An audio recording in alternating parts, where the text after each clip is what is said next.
I never thought I'd land a job like this. I'm not a scientist, not some genius with degrees plastered across the wall. I was just looking for steady work after a string of crappy gigs. Bartending, cleaning offices, stocking shelves at Walmart. Nothing ever stuck. Mostly because I couldn't stand the hours or the pay or the managers who thought they were drill sergeants. When the ad popped up on Craigslist, night security, private research facility, good pay, benefits, quiet work, I thought it sounded too good to be true. But money talks, and I was running out of options. The building is buried outside Huntsville, Alabama, tucked away in a patch of pine forest that looks harmless during the day. At night, though, you feel like you're driving into another world.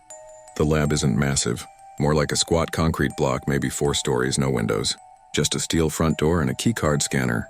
The first night, my supervisor, this tall guy named McCarthy with glasses too small for his face, walked me through the basics. He wasn't unfriendly, but he had that tone of voice people get when they've given the same speech 1,000 times. "Your job's simple," he said, handing me a laminated sheet of paper. "You patrol every floor once an hour. Log it on the clipboard, keep an eye on the cameras. If something looks wrong, don't try to be a hero. Call the number on the desk phone." It sounded normal enough. Until I looked at the laminated sheet. It wasn't a map. It wasn't safety protocols. It was rules. Rules that made my stomach twist. Rule 1. If you hear typing in the East Wing after midnight, do not investigate. The AI does not need you. Rule 2. If the lights in Lab 3 flicker, stand still until they stop. Do not look at the glass. Rule 3. If someone in a lab coat asks you to unlock the sub-level doors, check the roster. If they aren't on shift, lock yourself in the break room until 3:33 a.m. Rule 4. The cameras may show people in the hallways. Count their shadows. If there are too many, switch off the monitors immediately. I laughed nervously. I thought it was some kind of initiation prank. McCarthy didn't laugh. He just looked at me like he could already tell I wasn't taking it seriously. "Follow the rules," he said flatly. "It's the only reason I'm still here." That line stuck with me. The only reason he's still here. The first night went by quietly. I walked the sterile halls, my footsteps echoing off polished tile. Every lab smelled faintly of disinfectant and something else. Like burnt plastic, the vending machine in the break room had exactly 4 options.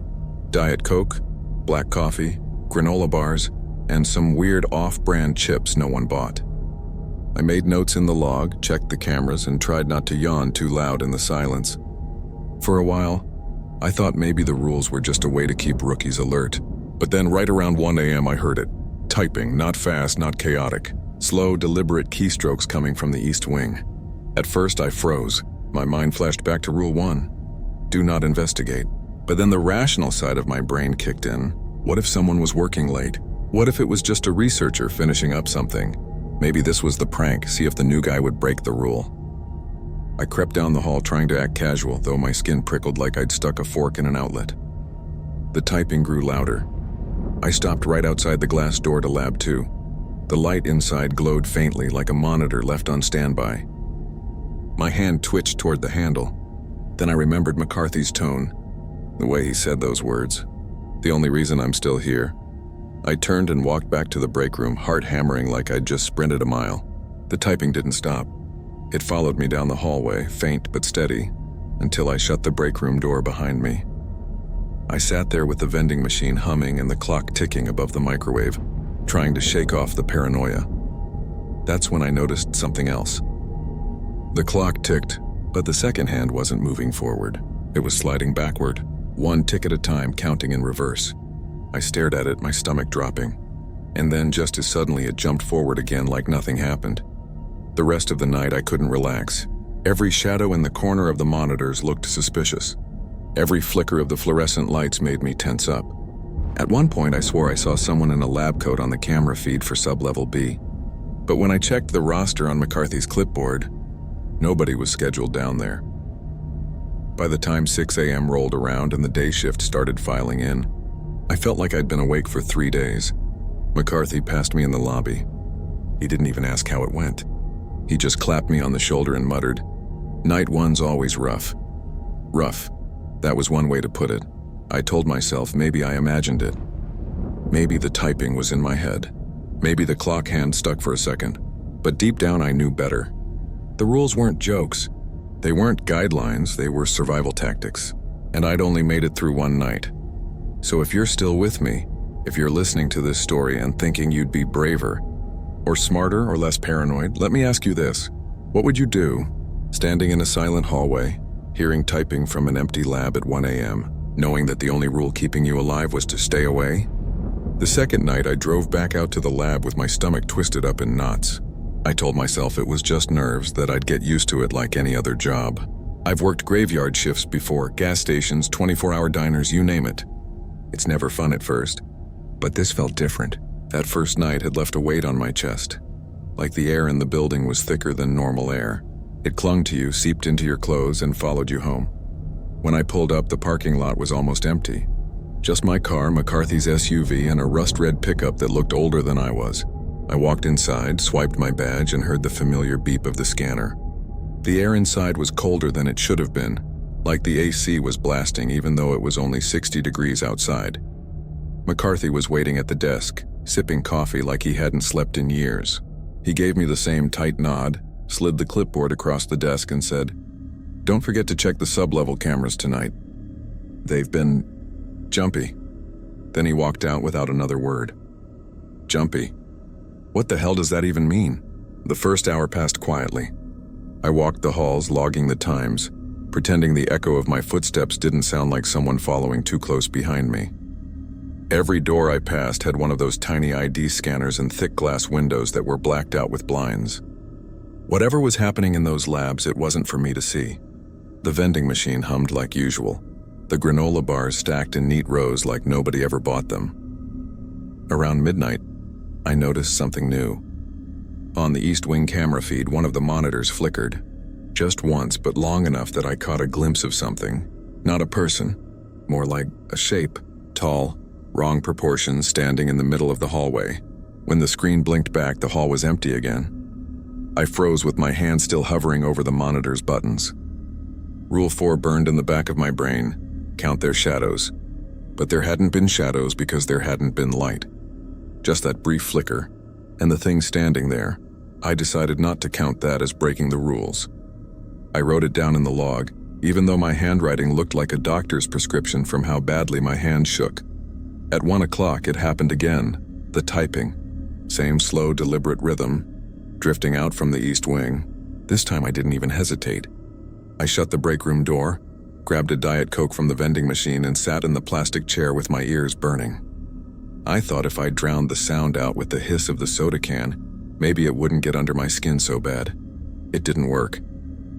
The typing seeped into everything. The hum of the vending machine, the buzz of the fluorescent light overhead, even the fizz of the soda. My mind started playing tricks. What if it wasn't a keyboard? What if it was fingers tapping on glass waiting for me to come closer? At 2:15, I heard footsteps. Not from the hallways, but from the stairwell. Slow, heavy steps coming down, floor by floor, echoing through the concrete. I pulled up the stairwell camera feed, but the screen was black. Static hissed across the monitor like an old TV. I picked up the desk phone, thinking about dialing that emergency number McCarthy mentioned.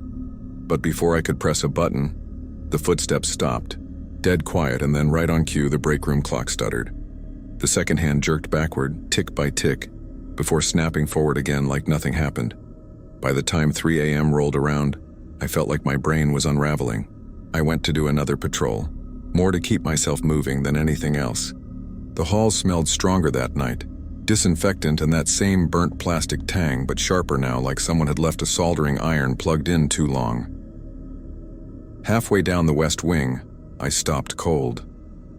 There was a sound coming from one of the labs, a faint humming like someone whispering through a fan. I leaned close to the door, listening. The voice wasn't English. It wasn't any language I knew, just low, drawn-out syllables repeating in a rhythm that made the hairs on the back of my neck stand up. I backed away slowly, my key card clutched in my hand like it would protect me. When I glanced at the window in the lab door, I saw the blinds shift, like someone had brushed against them from the inside. I didn't wait around. I power-walked back to the break room, shut the door, and stared at the vending machine until sunrise. When McCarthy came in, he didn't ask how my night went. He never did. He just scanned the log, gave me that tight-lipped expression, and muttered, "Good. You followed the rules." Then he walked away. I wanted to ask him what the hell was going on here. I wanted to shove that laminated sheet back at him and demand answers. But when I opened my mouth, nothing came out. My throat locked up. It was like some part of me already knew that asking questions would only make things worse. So I drove home in silence, watching the pine trees blur past in the dawn light, replaying every sound I'd heard in my head. The typing, the footsteps, the humming, and the blinds moving even though no one was supposed to be inside. Tell me, if you were in my shoes, would you go back for a third night? Or would you walk away and never look back, knowing you might never get the answers? By the time the third night came around, I could already feel my body rebelling. My hands shook when I poured gas into my car. My stomach was in knots before I even pulled onto the forest road that led to the lab. It wasn't just nerves anymore, it was dread. The kind that makes you want to slam the brakes and turn around before you reach the parking lot. But money is a cruel motivator, and I needed it more than I needed sleep. When I arrived, the lot was emptier than usual. No red pickup this time, just my car and McCarthy's SUV. The pine trees loomed tall in the darkness, their branches whispering in the wind like a warning. Inside, the air felt heavier. The fluorescent lights buzzed louder than they should have, flickering once as if to remind me they weren't reliable. McCarthy was there at the desk, same coffee cup in hand, same weary eyes. But that night he spoke more than usual. He tapped the laminated rule sheet with one long finger and said, "If the alarms go off, stay put. Don't go looking for where it started. They'll reset themselves." "They?" I asked before I could stop myself. He didn't answer, just gave me that same hard stare until I shut up. Then he left. The shift started like normal, but by then normal had lost all meaning. The halls were quiet. Too quiet except for the occasional whine of machinery somewhere deep in the building. I walked the first patrol, my footsteps echoing, the smell of disinfectant clinging sharp in my nostrils.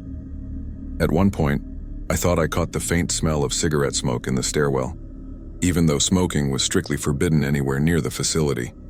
When I sat back down in the break room, the cameras were already acting strange. Sublevel B's feed flickered with static. On Sublevel C, the screen showed an empty hall. Until the figure appeared. A man in a lab coat walking slowly away from the camera, his head tilted too far to the side like his neck couldn't support the weight. I reached for the roster, my hands sweating, and scanned the names. Nobody was scheduled for Sublevel C that night. I looked back at the monitor. The man had stopped walking. He stood perfectly still, back still to the camera, his head cocked at that impossible angle. Then the lights in the hall flickered, just once, and when they came back, the hallway was empty again. I shut the monitor off and sat frozen for a full minute, listening to the hum of the vending machine. The Diet Coke can in my hand felt too loud when I opened it, the hiss sharp in the silence. Around 1:20 a.m., the typing started again. Louder this time, faster. It echoed down the east wing like 100 fingers pounding keys in unison. My first instinct was to run, but I forced myself to follow the rules, stay out of it. I sat in the break room staring at the clock, waiting for the second hand to start its backwards trick. And sure enough, it did. Tick, tick, tick. Backward, like time itself was rewinding just for me. Then came the alarm.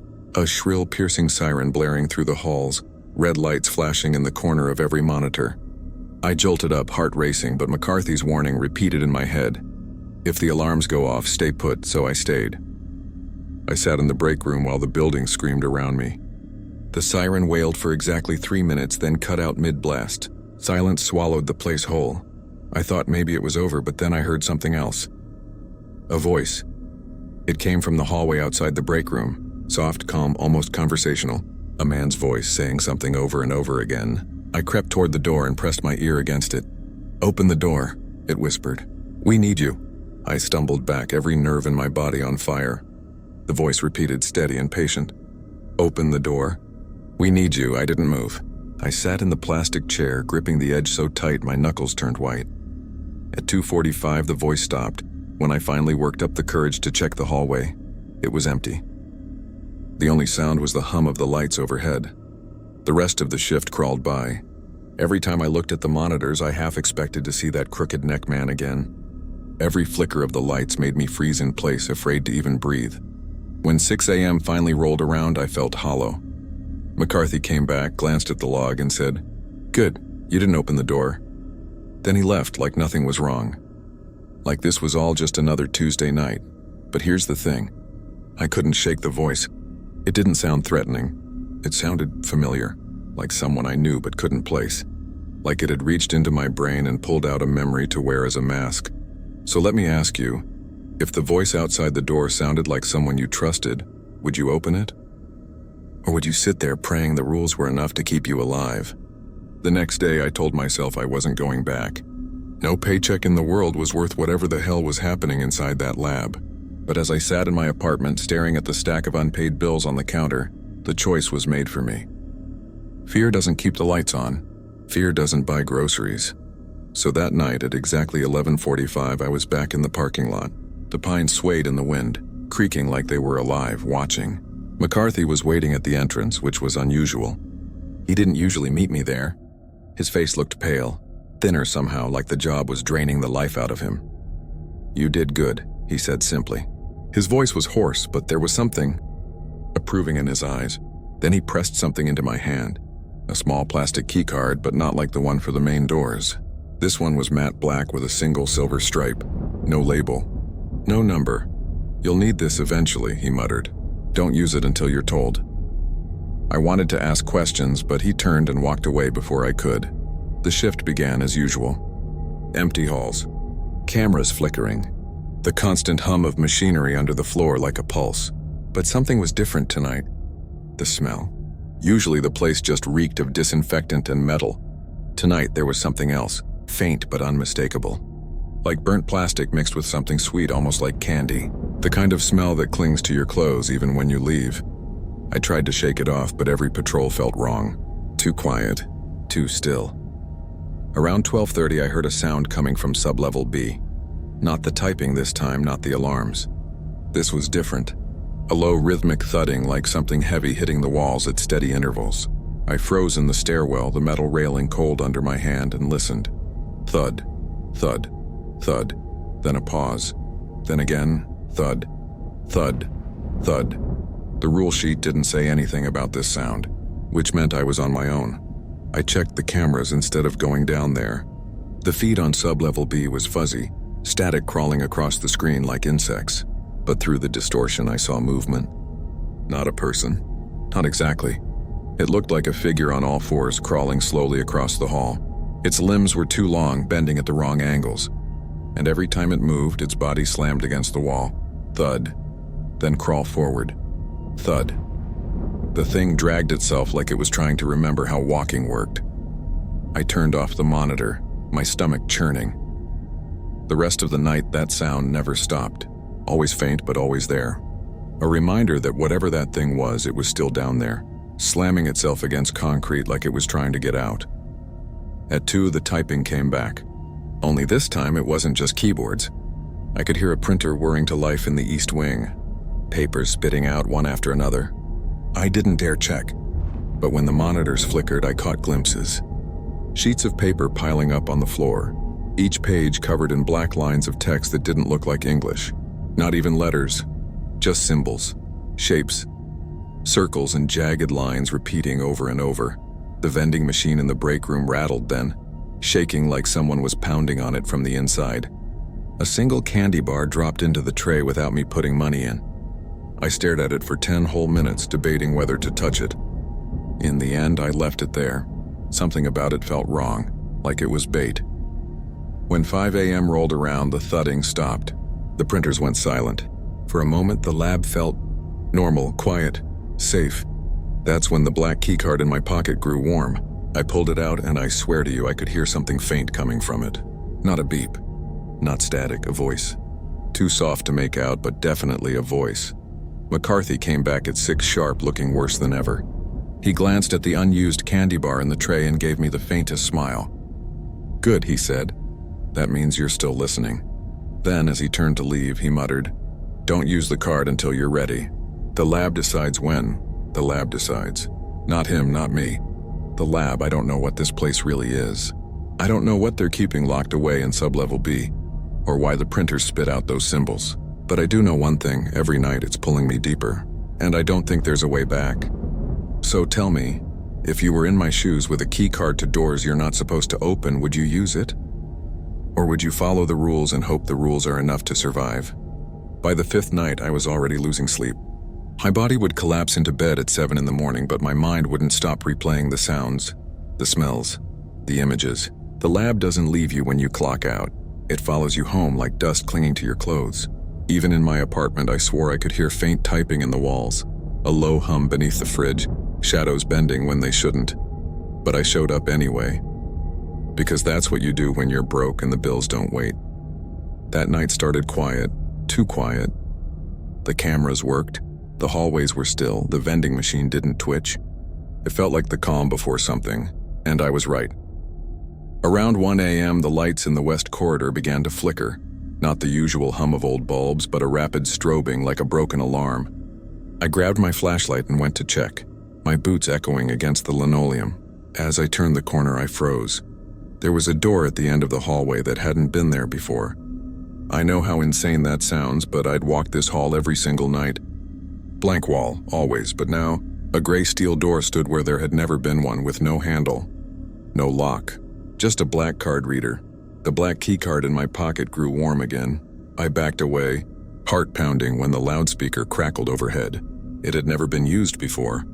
Static hissed, and then a voice, low, broken, distorted like multiple people speaking at once, said, "Enter." I ran back to the security office. The monitors were going haywire. Every feed was showing the same hallway, the same impossible door, from different angles. Even cameras from other wings of the building. All of them pointed at it, like the lab wanted me to see it. And then the thudding came back. Thud. Thud. Thud. Only louder now. Closer. The thing from sub-level B was moving again. And from the way the floor vibrated beneath my boots, it wasn't staying below. I had two choices: run and break the rules, or use the key card and open the door. Either way, I knew I was crossing a line. At 1:33, the smell hit me, burnt sugar, plastic, like melted wiring. It seeped out of the vents, filling the hall. The typing grew louder, echoing through the ducts, almost like a chant. My flashlight flickered, my walkie hissed with static, and then I heard it. A new sound, breathing, not mine. Heavy, ragged breathing just behind me. I didn't look. I couldn't. Instead, I bolted down the hall, slammed the keycard against the reader, and the steel door slid open without a sound. Inside was pitch black, colder than ice, the kind of cold that bites your skin immediately. I stepped in, and the door sealed behind me. The darkness wasn't empty. It was thick, pressing against me like a living thing, and then faintly shapes began to glow in the blackness. The same symbols from the printer etched across the walls in pulsating white lines. Circles intersecting with jagged runes, moving slightly like they were alive. In the center of the room sat a chair. Just a plain metal chair, but strapped to it was something. Human-shaped, but wrapped in wires and tubing. Head covered by a mask that pulsed with light. Its chest rose and fell like it was breathing, but every inhale sounded wrong. Wet, mechanical. It turned its head toward me. I couldn't see its eyes, but I felt them. My instincts screamed to run, but the door was gone. Behind me was only more wall. The room shifted when I tried to back away, the symbols glowing brighter, the air humming with a vibration deep enough to rattle my teeth. Then the figure spoke, not with a mouth, but through the speakers embedded in the walls. Its voice wasn't one voice, it was dozens layered together, male and female, young and old. And it said, "You should not be here, yet you are chosen." The chair jolted violently as the thing strained against its restraints, and the symbols flared so bright I had to shield my eyes. My head filled with static, thoughts that weren't mine. Words in languages I didn't know. Images of faces screaming, dissolving. I dropped to my knees, clutching my skull, and begged it to stop. Then, just as suddenly, silence. The chair stilled. The lights dimmed. The door reappeared behind me, slightly ajar. I stumbled out, collapsing against the hallway wall, gasping like I just surfaced from deep underwater. The lab was quiet again. Too quiet. When McCarthy showed up at 6, he looked at me once and knew. His jaw tightened and he muttered, "You opened it." Not a question. A statement. I asked him what the hell that thing was, why the lab was keeping it alive, why the rules existed. He didn't answer. Just handed me a new sheet of rules. The first line in bold letters. If the door appears again, do not enter a second time. The lab decides who returns. I don't think I was supposed to survive that. I don't think I was supposed to see what I saw. But the worst part? The warmth in my pocket never faded. The keycard was still humming, like it wasn't finished with me yet. So tell me, what would you do if the lab itself decided you were chosen? Keep following the rules, or give in to whatever it wants. After that night, the lab didn't feel like a workplace anymore. It felt like a predator. Every corridor, every monitor, every hum of machinery carried intent. I wasn't just patrolling a building, I was being watched, tested. And the worst part was knowing I had already broken something by opening that door. The next shift, McCarthy didn't show. No briefing, no sarcastic smirk, nothing. His office was locked, the lights off as if he had never existed. When I asked on the radio where he was, all I got was static, broken by a faint whisper. Rule 4. My hands went cold. Rule 4 was, if a supervisor disappears, you assume their shift and never mention their absence. So I didn't. Midnight came, and the building started breathing again. That's not a metaphor. The vents pushed air in rhythmic waves like inhaling and exhaling. Papers fluttered on desks, the ceiling lights swayed, and the walls creaked as if the entire lab was alive. My stomach twisted and I tried to focus on the monitors. That's when I noticed it. Camera 12, pointing at the east stairwell, was showing. Me not live, not delayed, me sitting in the security office watching the screens. Only the me on the feed wasn't moving. Just sitting there, staring straight into the camera. I turned around. The office chair was empty. No one behind me. When I looked back, the other me was smiling. I nearly shut off the monitor. But the rule sheet flashed in my head. Do not turn off any monitors after 1 a.m. So I watched as the figure, my double, stood, walked to the door, and left the office. The feed followed it like a tracking shot, cameras switching angles automatically as if the system itself was showing me where it was going. It headed straight for sub-level B. My throat dried. That thudding, the chained thing, the warnings, it all screamed at me to stay put. But the monitors wouldn't let me. Every screen blinked, every feed rewired itself to show the double walking deeper underground. Like the lab was demanding I follow, so I grabbed my flashlight and went. The stairwell smelled like damp concrete and metal, the kind of smell you can taste in the back of your throat. My boots echoed too loud, making me wince with every step. The further down I went, the colder it got, until I could see my breath fogging in the beam of my light. At the bottom, the door to sub-level B hung open. Chains dangled uselessly from the wall, snapped like brittle wires. The floor bore deep gouges, like something massive had been dragged across it. And in the middle of the hall stood my double, waiting. It looked exactly like me. Same uniform, same flashlight, even the same nervous way I held it. But its eyes were wrong. Too wide, too bright, reflecting the beam like an animal's. It smiled again and whispered, "You shouldn't have opened the door." Then it lunged. I stumbled back, nearly dropping my flashlight, as the thing slammed against me with strength that didn't belong in a human body. My shoulder cracked against the wall, pain shooting down my arm. It clawed at me, fingers digging deep enough to draw blood. In that chaos, I remembered Rule 7. If you encounter yourself, do not engage. Wait until it vanishes, but there was no waiting. This thing was real, heavy, crushing the air out of my lungs. I gasped, fighting to push it off, my mind screaming. If I break this rule too, what happens then? With a surge of panic, I swung the flashlight into its face. The beam shattered against skin that wasn't skin. Its head split into static, pixels, a glitch of flesh and light. It screamed in my voice, a sound so raw my eardrums rang, and then it dissolved, collapsing into black dust that evaporated before hitting the floor. I staggered, bleeding, shaking, chest burning like fire. The hallway went silent again. The chains no longer rattling, the thudding gone. Only the hum of the fluorescent lights above. Steady, mocking. I should have run back upstairs. But the cameras had shown me one last thing before the double dissolved. A room deeper in sub-level B. Door marked with hazard symbols I didn't recognize. It hadn't been on any map. And against all reason, I felt pulled toward it. The closer I got, the stronger the smell became. Ozone mixed with rotting meat, sharp enough to sting my nose. My stomach rolled, but I pushed forward. The door was slightly ajar, buzzing with faint blue light from within. Inside, rows of glass tanks lined the walls. Each tank held something, shadows of half-formed bodies floating in green liquid. wires plugged into their skulls, mouths opening and closing in silent screams. The labels on the tanks weren't names, just numbers. Hundreds of numbers. And in the last tank, my face.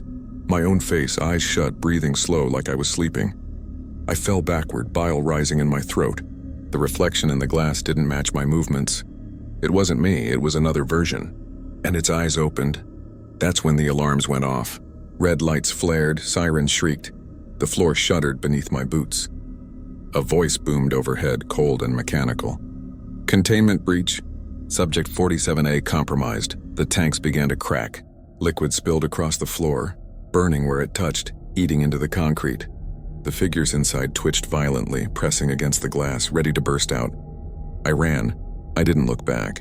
My boots splashed through corrosive liquid, smoke stinging my eyes, alarms pounding in my skull. By the time I made it back to the stairwell, I was half blind, half suffocated, my arms and legs burning from splashes of whatever the hell was in those tanks. When I finally burst into the security office, the monitors showed me one last image before going black. Every single tank empty. And then, the whisper returned in my earpiece, the same voice as the chained thing in sub-level B. Calm, patient, certain. You can't run from yourself. I slammed the office door shut behind me, chest heaving, uniform soaked with a mix of sweat and whatever that corrosive liquid had been. The sirens had stopped, but the silence that followed was worse. Dead air, heavy, pressing in like the building itself was holding its breath. My hands trembled as I wiped at the burns on my arms, skin raw, stinging. I muttered to myself just to hear a human voice. This isn't real. This can't be real. But the pain said otherwise. The monitors flickered back on. Static at first, then images returning one by one. Hallways empty, labs dark, stairwells dripping with that green liquid. But not a single body. No tanks, no creatures, no doubles. As if the place had cleaned itself. Except camera 5, pointing at the main entrance, showed something that froze my blood. A figure stood outside the glass doors, head tilted, watching. The rain had started again, pounding against the lot, but the figure was bone dry. Even through the grainy feed, I recognized the outline. It was McCarthy. I grabbed the radio. "McCarthy?" My voice cracked. Nothing but static. Then faint under the static, his voice. "You broke the chain." I felt the office temperature drop. My breath fogged again. I turned to the hallway, flashlight beam shaking, and there he was, inside. Standing just outside the office door, pale, eyes sunken, his suit dripping as if he'd been pulled out of one of those tanks. He spoke in that same calm tone he always had during briefings, but slower, broken. "Rule 4, never mention my absence." "You broke it." My throat clenched. "No, I didn't say anything." His head twitched, unnaturally sharp like a marionette. "You thought it." The lights above popped, plunging the office into darkness. Only my flashlight kept him in sight. And in that narrow beam, he began walking forward, every step making the floor vibrate as though he weighed far more than he should. His eyes locked on mine, glowing faintly, and his skin started to peel like paper, curling and sloughing off, revealing something metallic beneath.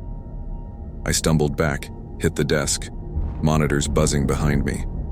His voice doubled, layered, half human, half machine. "You are not allowed to survive this shift."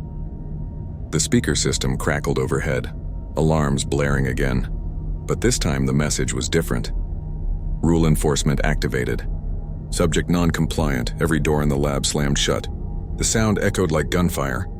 I bolted from the office as McCarthy, or whatever was wearing him, lurched forward, footsteps shaking the walls. The hallways twisted. I swear they weren't the same halls I'd walked before. Doors led to dead ends. Stairwells circled back on themselves, signs flickered between symbols I couldn't read. My boots pounded against the slick floor, lungs burning. Flashlight barely cutting through the dark.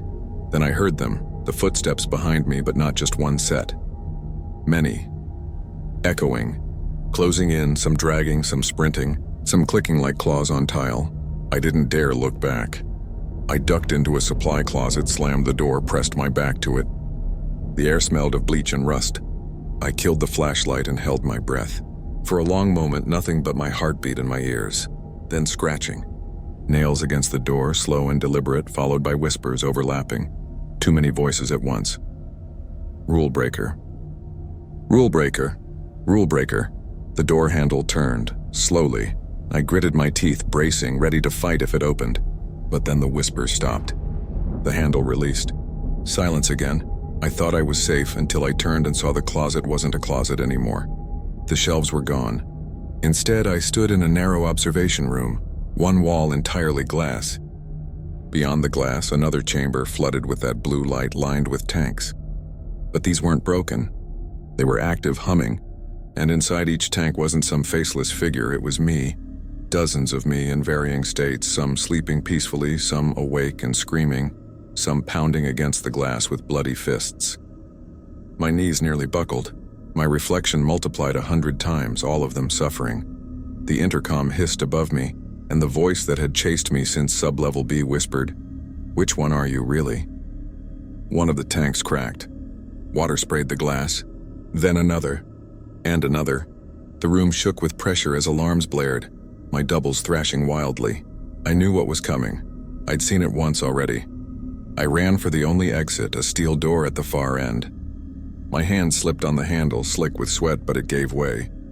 I stumbled into another corridor, slamming it behind me as a deafening shatter roared from the observation room. Water burst through, chasing me down the hall in a tidal wave of green fluid, carrying broken glass and writhing figures. Their voices screamed in unison, mine and not mine, until it sounded like a chorus of agony. I sprinted, chest on fire, shoes slipping. The wave gained. Just before it swallowed me, I spotted a hatch above, emergency maintenance. I leapt, grabbed the rung, pulled myself up as the flood crashed beneath. Liquid splashed my legs, searing pain like acid eating into my skin. I screamed, dragged myself higher, collapsed into the duct above, gasping. For a moment I lay there trembling, the metal rattling with every alarm. Then, crawling forward, I realized the duct wasn't empty. A body lay ahead, crumpled in the narrow space. My stomach lurched as my flashlight beam lit its face. It was me, but not alive. Eyes hollow, skin pale, uniform torn. My corpse stared back, mouth hanging open in a silent scream. And then behind me in the duct, I heard breathing. Slow, heavy, inhuman. The breathing filled the duct, slow, wet, like lungs pulling through water. I froze, every muscle rigid, sweat dripping into my eyes. The corpse of myself ahead seemed to grin wider in the flashlight's trembling glow, though I knew it couldn't move. My throat locked. If I crawled forward, I had to pass it. If I backed up, I'd face whatever exhaled that sound. The duct groaned.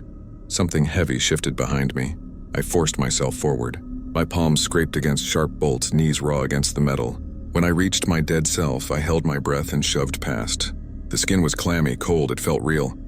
My flashlight flickered as if protesting, and for a heartbeat I saw its eyes snap open, staring at me. I didn't look back. I crawled until the duct forked, dropping into a vertical shaft. A ladder bolted into the wall led down into dark. The breathing had followed, closer now, echoing in the narrow tunnel. I didn't think, I just went down. The ladder rattled under my weight, metal slick with condensation. My boots slipped more than once, sending shocks of panic up my spine. Halfway down, I felt something grab the back of my shirt, sharp, cold. I screamed and let go. The fall knocked the air from my lungs.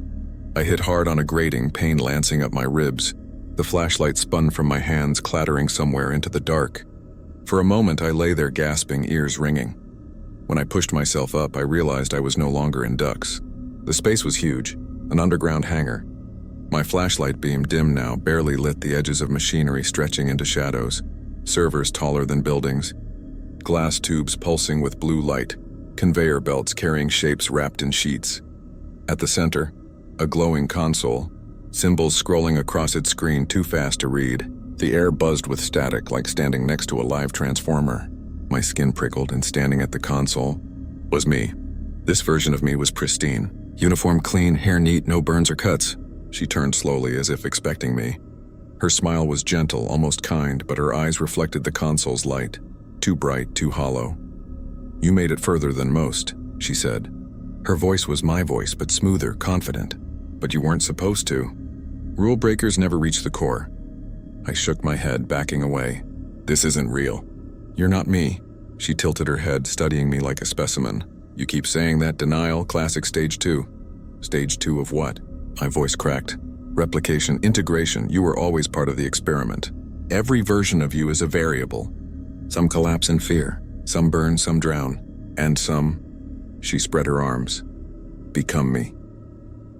The console behind her shifted, its glow intensifying, patterns forming into words I could finally read. Rule 0. All must return to the core. My stomach twisted. 0. The rule no one had told me about. The air hummed louder, almost deafening. I noticed the conveyor belts moving faster now. The sheets covering the shapes slipped, revealing pale human forms. All of them, me, the doubles I'd seen in the tanks. In the cameras in the closets, they were all here, being carried toward some unseen furnace at the hangar's end. You can't fight it, my double said, stepping closer. Her feet made no sound against the metal floor. You've been running from yourself. But survival means surrender. Join, integrate, end the shift the way it's written. I backed into one of the servers, heart racing, shaking my head. No, I won't. Her face twitched, smile splitting too wide. Then you will end like the others. Alarms screamed again. Red light strobed, bathing the hangar in a hellish pulse. The doubles on the conveyor belts began to twitch, scream, claw at the sheets. Their voices merged into a wall of noise, all mine, all begging. The ground shook.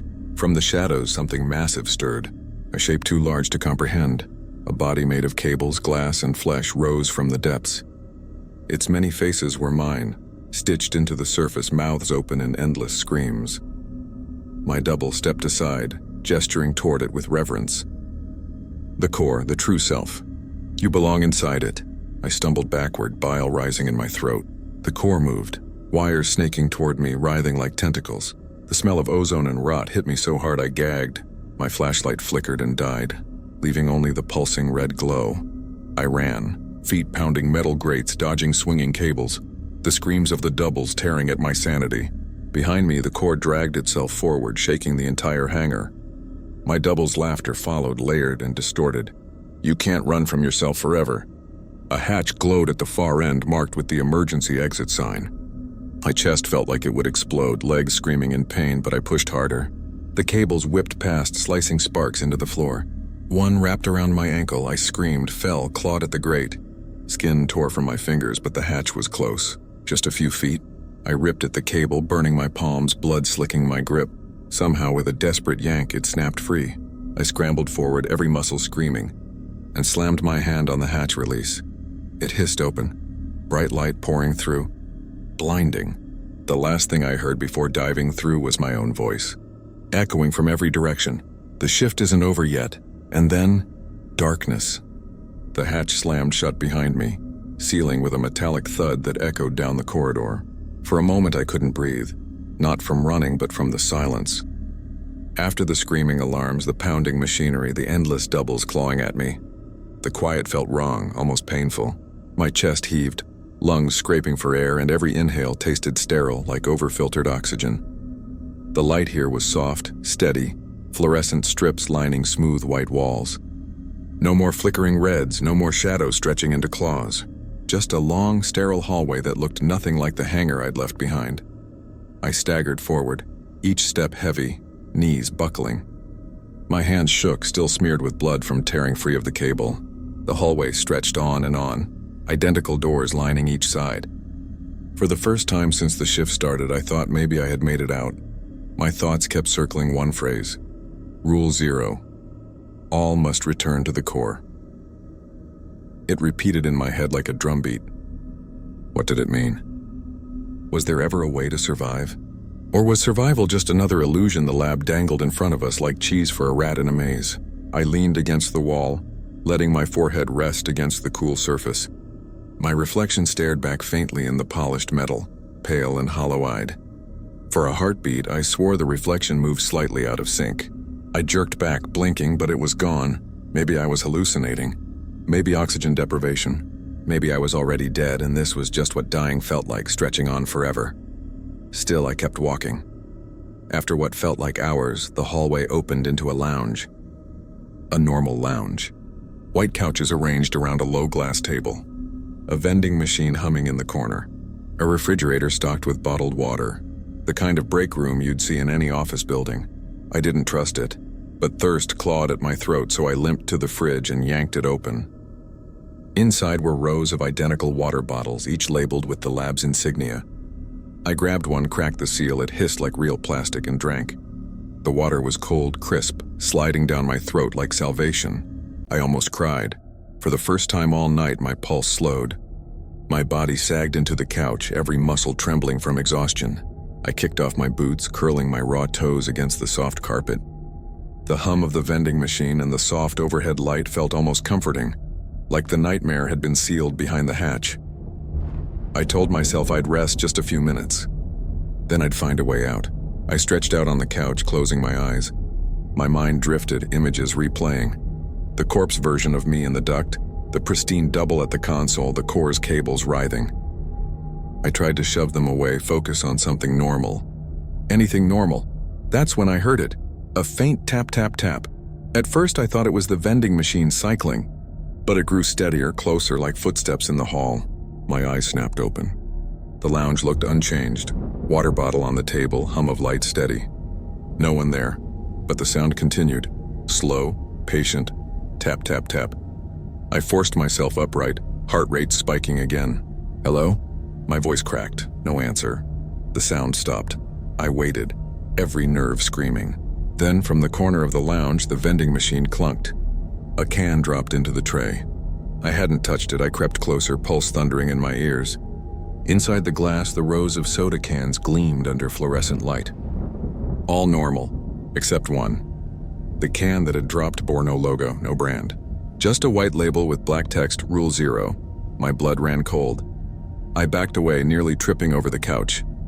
My breathing turned shallow, head spinning. This wasn't safety. This was another stage.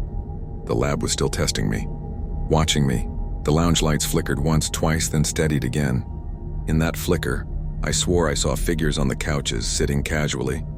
Doubles of me sipping water, chatting quietly like co-workers on break. When the lights steadied, the couches were empty. I pressed a hand to my mouth, trying not to scream. The vending machine clunked again. Another can fell. This one rolled out, clinking against the floor, stopping at my feet. The label read, "You can't leave." My legs nearly gave out. Suddenly, the air in the lounge felt heavy, pressing down on me like the whole building was breathing. The wall seemed closer, the ceiling lower. I grabbed my boots, jammed them on, and stumbled toward the door. When I yanked it open, I froze. The hallway outside wasn't the same sterile corridor. It was dark, lined with pipes dripping condensation. The smell of ozone and rot hit me like a wave. I recognized it instantly. I was back in the ducts. The hiss of breathing echoed again, closer this time, as if it had never stopped following me. I slammed the door shut, chest heaving, tears blurring my vision.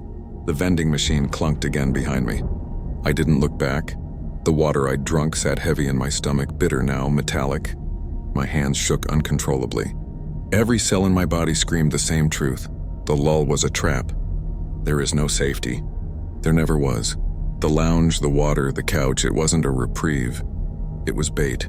I pressed my back against the door, sliding down to the floor, clutching my knees. My whisper cracked in the silence. Rule 0 isn't about returning. It's about never leaving. The hum of the vending machine was the only reply. I don't know how long I sat there, pressed against the lounge door, my fingers locked white around my knees. The vending machine hummed steadily behind me, like a predator breathing through the dark. Every nerve screamed at me to run, but where? Back into the ducts where the doubles waited, down endless corridors that looped into themselves. I had seen too much already. The trap disguised as safety, the rules that twisted with each step. The bottle of water I had chugged earlier churned sour in my gut, leaving a metallic aftertaste like drinking coins. It dawned on me then, nothing in here was given freely. Every comfort was part of the design. Every sip, every breath was a choice they had laid in front of me. Bait on a hook. My thoughts snagged on the phrase again, Rule 0. All must return to the core. I whispered it to myself like a mantra, like saying it out loud would help decode it. All must return. To the core. Was it a place, a system? Or was the core something bigger? Something not made of walls and cables? My eyes flicked back to the vending machine. The cans sat in neat rows, silver under the fluorescent light. One can still lay on the carpet in front of me. White label, stark and final. You can't leave. I forced myself to pick it up. The aluminum felt real, cold, almost sweating with condensation. My thumb rubbed over the letters. Beneath them, indented in smaller text I hadn't noticed before, was a single sentence. Observe yourself. A shiver rippled down my spine. I turned the can slowly, half expecting to see my own reflection warped across the aluminum surface. Observe yourself. I set the can down, my heart hammering. Was that what all of this was about?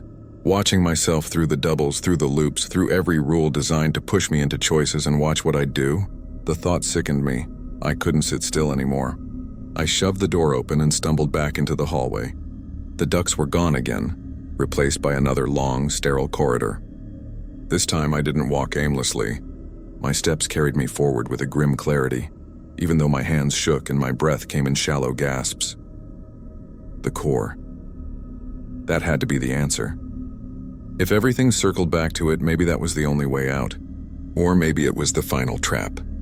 Either way, I couldn't keep looping. The corridor twisted, bent, and then widened into a chamber I hadn't seen before. My jaw tightened as I stepped inside. It was a control room, huge screens spanning the walls, each one showing different angles of the facility. Hallways I'd walked, rooms I hadn't, the lounge still humming with the vending machine, even the ducks' cameras buried in the corners like watchful eyes, and on one screen filling the frame was me. Not a double. Not a corpse version. Me exactly as I stood now, staring at the screen. My lips parted and the figure on the screen did the same, perfectly synchronized. But then, half a beat too slow, its eyes blinked. My blood iced. I staggered back, knocking into a console. Buttons lit up under my palms, controls I didn't understand flickering with activity. Across the screen, static crackled and the images warped. In one, a hallway stretched impossibly long, doors multiplying like a funhouse. In another, a figure in a lab coat scribbled notes, though its face was featureless. Just smooth skin where eyes and mouth should have been. I spun, desperate to find another exit. That's when I saw the centerpiece of the room, the core. A column of glass and metal, cables spiraling up into darkness, pulsing with light. Inside, shapes writhed, not fully human, not fully machine. Faces formed and dissolved on its surface, screaming silently before melting back into the stream of code and flesh. The sound of it wasn't mechanical, not exactly. It was like breathing and whispering layered over each other, constant, invasive. I took a step closer, my heart in my throat. All must return to the core, I whispered. And in that moment, I understood. The rules weren't about survival. They were about control. They weren't meant to protect me from the lab. They were meant to protect the core from me. Keep me running, keep me guessing, keep me from tearing too close to the truth. The doubles, the loops, the vending machine, they were simulations. Stress tests. The core wasn't just watching me. It was learning me, every fear, every hesitation, every choice, and in the glass I saw it. My face. Not warped, not decayed, just me pressing out from the surface, lips moving soundlessly. I staggered back. The whispers grew louder, overlapping until they filled my skull. Return. Return. Return. I clutched my ears, but the sound was inside me now, vibrating through bone. My own voice joined it, hoarse, cracked. I won't, I'm not. The lights overhead flickered violently and every screen went black. Then one by one they flared back to life. Every single one showed me, not the me standing here. Versions of me in different rooms, different scenarios. Some screaming. Some curled on the floor. Some smiling blankly, eyes empty. An army of myself. My stomach twisted. How many times had I been here before? How many loops had they run me through, rewriting memories, resetting pieces to get me back to this room? To this truth. The core pulsed brighter, cables writhing, and I felt its hunger. Not for my body. Not even for my soul. For the data of me. My patterns, my will. My fight. No, I whispered, though the word cracked. One of the screens flickered to an image of the vending machine. A fresh can rolled into the tray. The label read, "Choose," and I realized maybe that was the only power I had left. Not escape, not victory, but choice. The core wanted compliance. The rules wanted obedience. But if I broke them, if I made the choice no subject was meant to make, maybe that was how I'd win. Or maybe it would erase me entirely. Either way, I couldn't run anymore. I turned back to the core, its light painting my skin, and whispered to no one but myself, "I choose not to return." The chamber shook. Lights popped overhead. The screens warped, images dissolving into static. The glass column shuddered, faces within it distorting into grotesque parodies before splintering apart. I didn't know if I was breaking free or breaking everything, but for the first time, I wasn't following their rules. And in that act of defiance, I felt something I hadn't all night: hope. The floor buckled under my feet as the core screamed, a sound that wasn't sound at all but a tearing of thought, a ripping of language itself. The lights overhead exploded one by one, showering the chamber with sparks. Cables writhed like serpents, slamming into consoles, tearing screens from the walls. And in the chaos, the faces inside the glass writhed harder, as if clawing to escape, as if my refusal had shattered the fragile balance keeping them contained. I stumbled back, shielding my eyes, but there was no escape from the images burning themselves into me. Each screen flickered with me, different versions, infinite variations. One me laughing with a wild, hollow grin. Another collapsing, twitching, blood pooling from the eyes. Another calmly sitting at a desk scribbling equations on a pad of paper like none of this had ever happened. "You're not real," I gasped at them. "You're just echoes, data copies." But the me's on the screens answered in unison, their lips moving silently before the words slipped directly into my mind. "So are you." The room tilted, nausea slamming into me. My knees buckled. No, I couldn't accept that. I was real. I had memory, pain, choices. I remembered my first night on shift, the hum of the fluorescent lights, the taste of stale coffee, the way my supervisor handed me that rule sheet with tired eyes. Real things. Human things. The core pulsed, a thunderous heartbeat shaking dust from the ceiling. The glass cracked, a hairline fracture spreading downward like lightning. From it, a hand pressed outward, fingers too long, skin shimmering like liquid metal. It curled and flexed, reaching for me. I turned, desperate for a way out, but the door I'd come through was gone, swallowed by shifting walls. The chamber was closing in, the core pulling everything toward itself, warping the architecture like gravity bending space. "Return," the voices thundered inside me, a hurricane of commands. "Return to the core," my chest heaved. My skull felt like it was splitting open. And still, I clung to the single thought that had carried me this far. I had a choice. I said no. I screamed, shoving my voice into the chaos. For an instant, the chamber froze. The cables hung motionless, sparks froze in midair.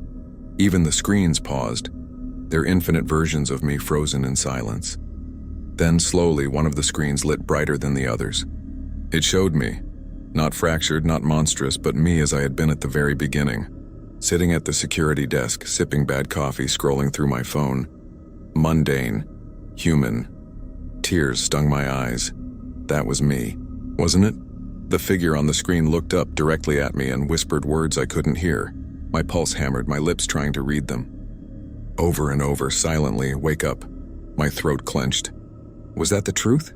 Had all of this been not a nightmare, not an illusion, but a looped trial designed to see how long I'd obey? The core cracked again, the fissure widening. Liquid light poured from it, flooding the floor, creeping toward me. It hissed where it touched my boots, burning cold like liquid nitrogen and fire at once. I ran. There was nowhere to go, but I ran anyway. Boots splashing through the light, eyes wild for any escape. The screens blurred past me, faces screaming, laughing, weeping, all my own. One screen showed the vending machine again. A fresh can, the label clearer than ever. "This is the last choice." I skidded to a halt, staring. My chest heaved, lungs raw. Last choice. Behind me, the core's glass gave way with a thunderous crack, shards exploding outward. A figure began to crawl free, something between flesh and machine. Its face a shifting carousel of my own features, cycling faster and faster. It screamed, and the sound tore my knees out from under me. Crawling. I dragged myself toward the vending machine screen, my hand outstretched as though I could breach its surface. Grab the can, make the choice. The floor shook violently. The core's creature pulled itself higher, a mass of arms and eyes and mouths, all of them mine. "Stop," I screamed. "I'm real." I'm the one who, but the truth wavered in my chest. Was I? The vending machine can rolled forward on the screen. The letters glowed, harsh and final. Exit. I slammed my palm against the console beneath the screen. It hissed, sparked, and then the world went white. I gasped, choking on air, blinking into sterile light. I was back in the break room. The vending machine hummed steadily. My half-empty water bottle sat on the table. No cracks in the walls. No cables writhing. No core. My chest rose and fell, each breath jagged. Was it over? The rule sheet still lay there, folded neatly. My hand trembled as I opened it again, eyes scanning the lines. Same rules, same ink. But at the bottom, scrawled in handwriting I didn't recognize, was one final line. You chose. Now live with it. The words swam in my vision. My knees shook. I shoved away from the table, stumbling toward the exit. My badge buzzed against the lock, the door clicked open, and cool night air hit me like salvation. I staggered into the parking lot, stars blazing above, the hum of crickets sharp and real. But just as I reached my car, I froze, because in the glass of the driver's side window, my reflection blinked a half-beat too slow. The night air clung to me, sharp with the scent of asphalt cooling under the stars. I leaned against my car, palms slick with sweat, trying to steady my breathing. Every sound felt magnified. The buzz of a street lamp, the rustle of leaves, the faint hum of the vending machine still carrying through the lab's walls. And that reflection, it blinked wrong. I pressed my hand against the glass, staring into my own eyes, waiting for the delay. But when I blinked again, it blinked in time. Perfectly synced, a hallucination, stress, the aftershock of whatever the core had done to me? I don't know. What I do know is this. I got into that car, I drove away, and I never looked back. But the rules, God, those rules, never left me. They echo in my head even now. Don't answer the phone past midnight. Don't open the vending machine door. Never look into the mirror at 3:33. Rules that felt insane, but rules that saved my life. And maybe that's the point, because working at that lab taught me something I can't shake. Rules exist for a reason. Sometimes it's not about understanding them. Sometimes it's about survival. I used to laugh at superstition. Now, I don't laugh anymore. Do I know if I was real or just another echo in the core's infinite loop? No, and maybe that's what keeps me awake at night. Maybe I'll never know. But what I can tell you is this. When you're given rules that sound strange or even absurd, don't ignore them. Don't roll your eyes and think you're above it, because sometimes the rules aren't there to control you. Sometimes they're the only thing keeping you human. I keep that sheet of paper tucked in my desk drawer at home, and every so often when I wake at 3:33 a.m. and catch my reflection in the hallway mirror, I remind myself of the last line scrawled at the bottom. You chose. Now live with it, so that's what I do. I live with it. And I wonder every day whether the core is still down there, waiting for me to break another rule.